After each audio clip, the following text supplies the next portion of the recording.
Hello, 8th grade Bobcats. Mr. Flato here. Welcome back to what I hope will be a great week for you at the Helena Middle School. A brand new Bob lesson for you today. Been working on this Bob lesson since the fall. Was specifically saving it for winter time, and I'll tell you why here in a moment. You'll see on this week's Bob lesson many of your current teachers' faces. You'll see some of your former teachers' faces, and we'll get into that here in a moment. Want to talk about something real quick as you get older, maybe from this point on, finishing 8th grade, moving into high school, and then becoming an adult. One thing is a trend that I found is that life does not slow down, life gets busier. The responsibilities, some of the pressure as you get older only kind of grows. But rest assured, so does your ability to cope and deal with the added life pressures and stressors that will come someday. One thing that I found as a professional, one thing I found on a personal level as I've gotten older is the importance of doing something called self-care. And self-care, which I'm going to talk about a little bit after these videos, but to give you an introduction, is essentially taking time out to kind of recharge your battery. I know you guys love these things, right? But these things will only go so long until you have to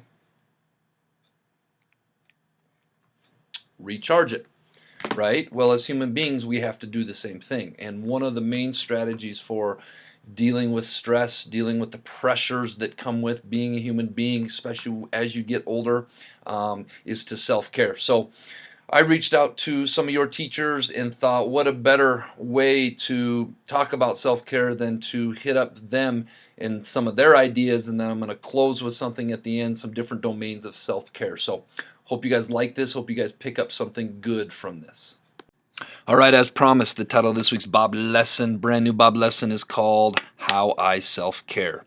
But first, let's be our best this week at HMS. Let's be Bob. Let's be safe. Let's be responsible. Let's be respectful. Let's be a learner. Hey Bobcats, what I like to do for self-care definitely involves doing something physical, and usually I prefer to do it outside. Anything to get me sweating and get my heart pumping a little bit is what I do to de-stress, stop thinking about things that are worrying me or whatever it is. So I run, I bike, hike. I've been skateboarding again, so maybe I'll hit up the skate park. I'm learning new stuff.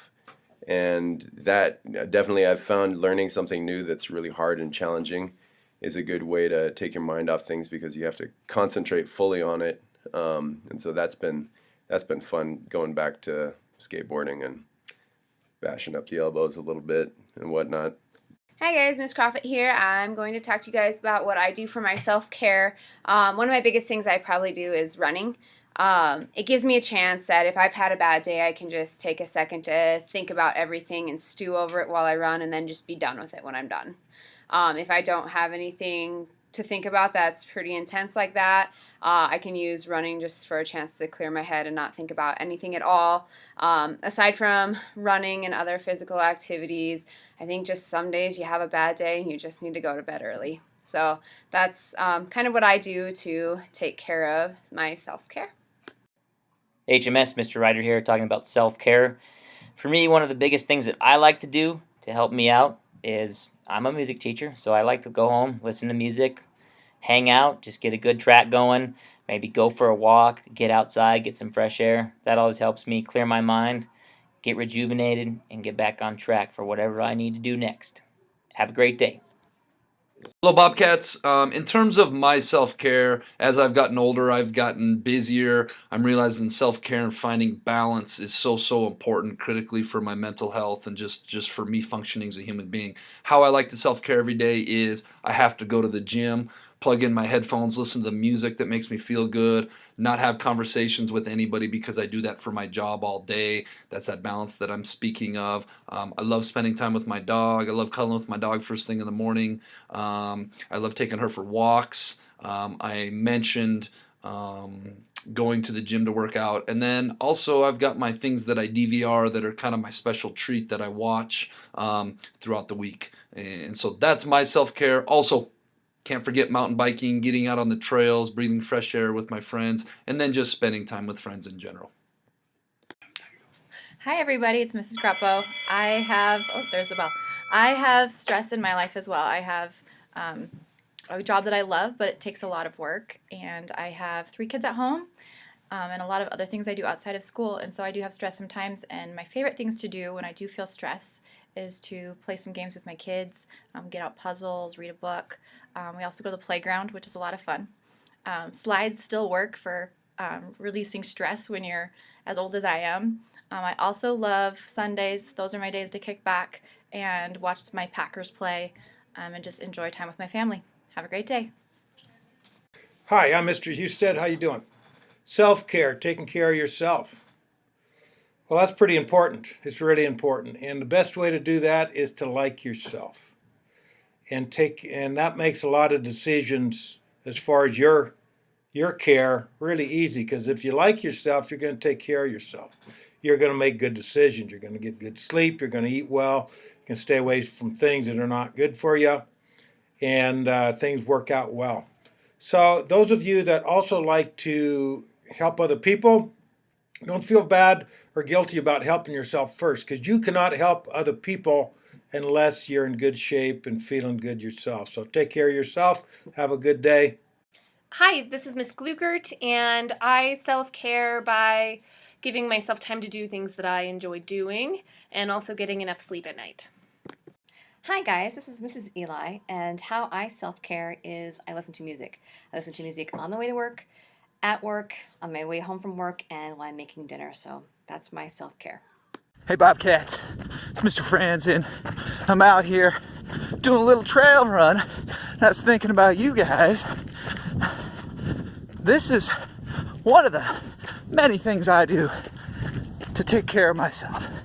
Running gets all that negative energy out of me, and I just feel so good.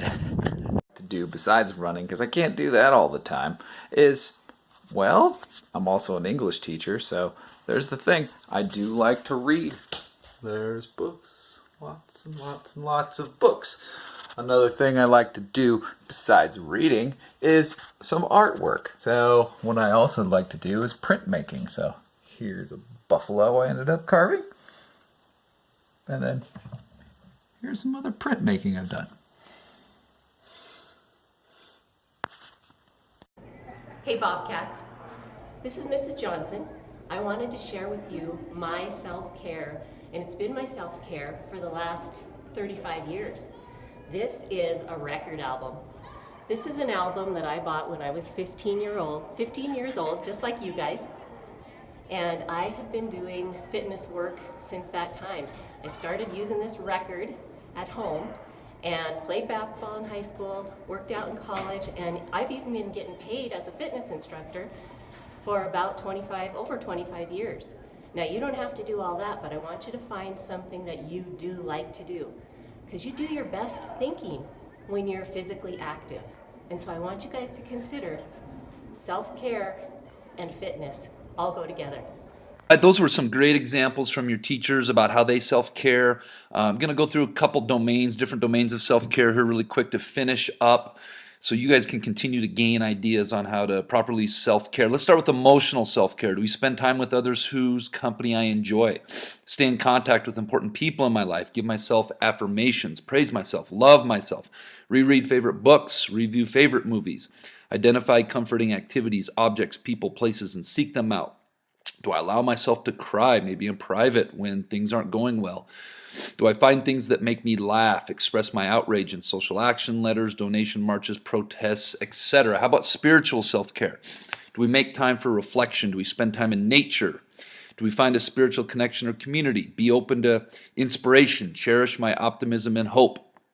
Be aware of non-material aspects of life. Try at times to be in charge or the expert. Be open to not knowing. It's okay to not know. Identifying what is meaningful to me and notice its place in my life. Taking time to do that. Meditate, pray, sing, have experiences of awe. Contribute to causes in which I believe and read inspirational literature or listen to inspirational talks, music, etc. All right, let's also talk about physical self-care. This was one that you saw a lot with your teachers, and this would be eating regularly, eating a breakfast, lunch, and dinner. They don't have to be big portions. They can be small portions, but eating regularly, eating healthy, exercise, getting lots of exercise. You saw lots of that. Get regular medical care for prevention. Get medical care when needed. Take time off when you're sick. Get massages, dance, swim, walk, run, play sports, sing, or do other fun physical activities. Get enough sleep. Wear clothes that you like. Take vacations. Psychological self-care. How about take day trips or mini vacations, or even just do something around town, because I know you guys don't have access to that being your age. Make time away from the telephones. Put those things down and the internet. Make time for self-reflection. Notice your inner experience. Listen to your thoughts, beliefs, attitudes, and feelings. Go with those. Have my own personal psychotherapy, coming and talking to a counselor or talking to somebody outside of school if needed. Write in a journal. Read some literature that is unrelated to school. Do something at which I am not an expert or in charge. Attend to minimizing stress in my life. Attend to minimizing stress in your life. Engage my intelligence in a new area. Go to an art show. Go to a sports event. Go do something new, theater, be curious. So again, some other great examples of how to self-care. All right, Bobcats, it is Sunday. After working 6 straight days and being done doing this now, I'm off to Broadwater Hot Springs with my friends to go self-care. Hope you guys have a great week. All right, 8th graders, this week's Jellybean question of the week. Winners are none of you, all 6th graders. This week's Jellybean question of the week is, how do you self-care? What is something that you learned from today that you can maybe implement into your self-care package, or maybe there's something missing? I want to know. Submit your answer to the Bob Box. Tune in next week to see if you're a winner. Let's go make it a great week at the Helena Middle School.